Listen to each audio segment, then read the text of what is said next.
reka mfatireho mpere hano iwacu mu Rwanda. No mukinnyi wa filime Mugisha Emmanuel azwi nka Clapton Kibonke, uyu nguyu mu minsi yashize yahuye n'uburwayi bukomeye cyane, ndetse ubwo burwayi aganira na Radio Rwanda tubwiye ko yabumaranye imyaka myinshi, ariko ubu ngo akaba ari cyaremwe gishya nyuma y'uko arwaye igihaha kimwe kikaza no kwangirika bikarangira kuweho kimwe agasigarana ikindi. Muzi ko umuntu agira ibihaha bibiri. Clapton Kibonke rero nyuma yo guca muri ubwo burwayi bukomeye cyane, akaba ku mugoroba yari yateranyije inshuti n'abavandimwe kugira ngo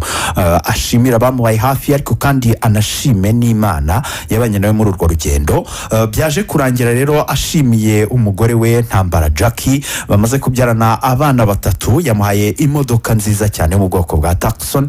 ni imodoka wabonaga yuko rwose nziza cyane iryoshye mu mafoto, bayitatse. Ibirori byabereye Kicukiro. Avuga yuko nyine uyu mugore ngo yabanye nawe bikomeye cyane, hahandi abantu bamwegeraga bakamubaza bati wabanye nawe ubizi ko arwaye, akabura ibyo avuga. Byari ibirori mu by'ukuri bikomeye cyane, ariko kandi nyine byarangiye Clapton Kibonke ashimiye Imana, ndetse kandi yase ateguza filime nshya. Avuga ko ari filime n'ubundi izagaruka ku buzima bwe nk'icyaremwe gishya. Muzi ko mu minsi yashize Clapton Kibonke yatangiye gushyira hanze filime yise Icyaremwe Gishya. Kuri ubu ngubu akaba yavuze ko hari filime yitwa Inzira y'Ukuri igiye gutangira gushyirwa kuri YouTube ya Ramjan Joshua. Uyu nguyu n'ubundi n'umukomediye, n'umwe mu banyarwenya bafatanyije nawe mu nzira ikomeye cyane, by'umwihariko muri uruganda rw'imyidagaduro. Reka mve kuri Clapton Kibonke nyure gato kuri Blues Melody ndetse na Element L. Ku mugoroba bataramiraga i Londres mu Bwongereza. Byari biryoshye cyane kubona Blues Melody yakirwa na Element ku rubyiniro, hanyuma basubiranamo indirimbo bise Fudetwa, indirimbo yaryoheye abakunzi b'iki gitaramo, by'umwihariko bitabiriye Shadi Mixtape Party yaberaga ari i Londres. Blues Melody na Element nibo bahanzi babiri b'abanyarwanda batumiwe muri iki gitaramo, ariko kandi bahuriye muri iki gitaramo n'uwitwa Vinka, John Black na Awilo Ngova, ndetse rwose amashusho arabagaragaza bishimye cyane, ndetse bishimanye n'abandi bahanzi baza no kuririmba kuri uyu munsi barimo Azawi, Spice Diana ndetse n'uwitwa Allen Skin. Abo bose n'abahanzi bakomeye hariya muri Uganda. Byari biryoshye rero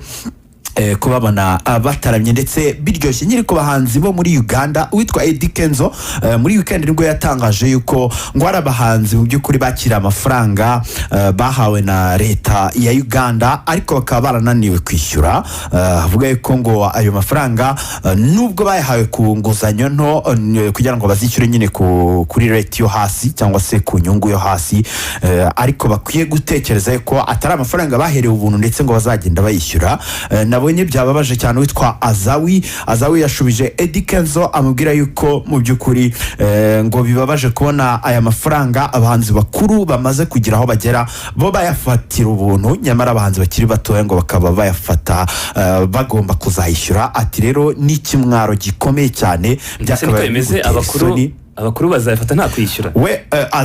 Azawi mu butumwa yatanze yavuze yuko ngo abahanzi bakuru bari kuyafata mu by'ukuri ngo batazayishyura,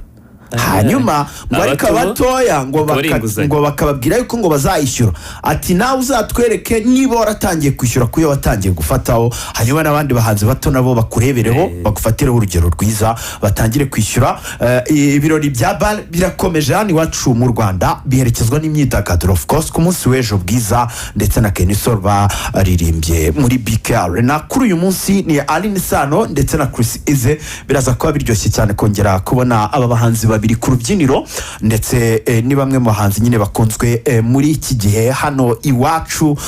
No kwitega performance nziza cyane ifite imbaraga nyinshi cyane. Reka nihute cyane mvuge kuri Nicki Minaj. Uyu muraperi akaba ari umwe mu baraperi bakomeye cyane ku isi, akaba ku munsi w'ejo yari yatawe muri yombi mu mujyi wa Amsterdam. Ahangaha bivuga ko ngo yafatanywe urumogi mu gikapu cye.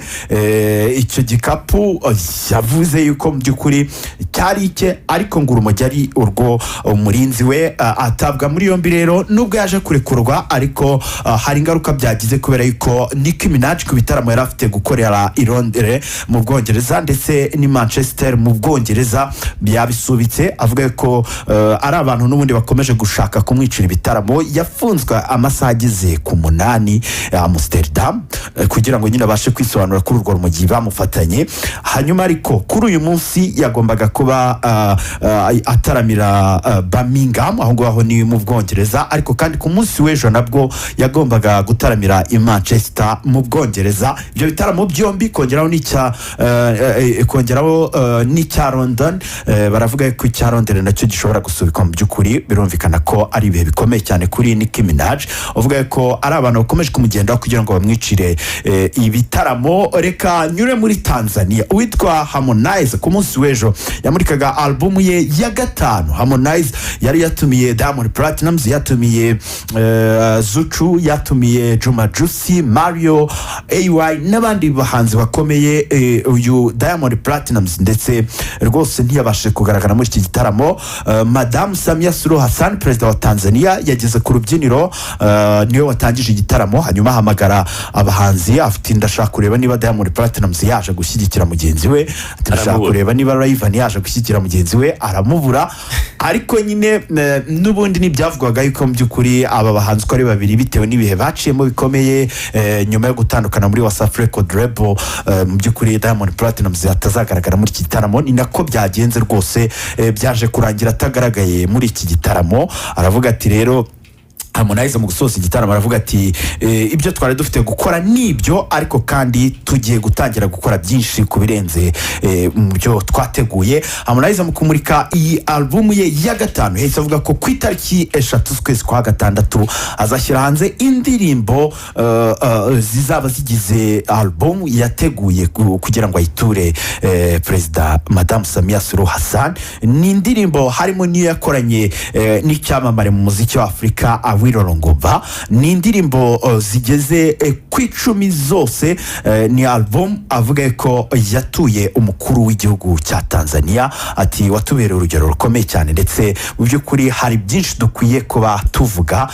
kuri ubu buyobozi bwawe hanyuma kandi witwa Rude Boy ngo ni umuhanzi wo mu itsinda rya P-Square ku munsi w'ejo yakoze ubukwe bwabaye mu ibanga rikomeye nyuma yuko uyu muhanzi mu mwaka wa 2022 atandukanye no hoza ari umugore we kuri ubu Rude Boy yasezeranye kubana karamata n'umukunzi we witwa Ifyoma Ivi binavuga ko mu by'ukuri ngo uyu mukunzi we atwite uyu mugabo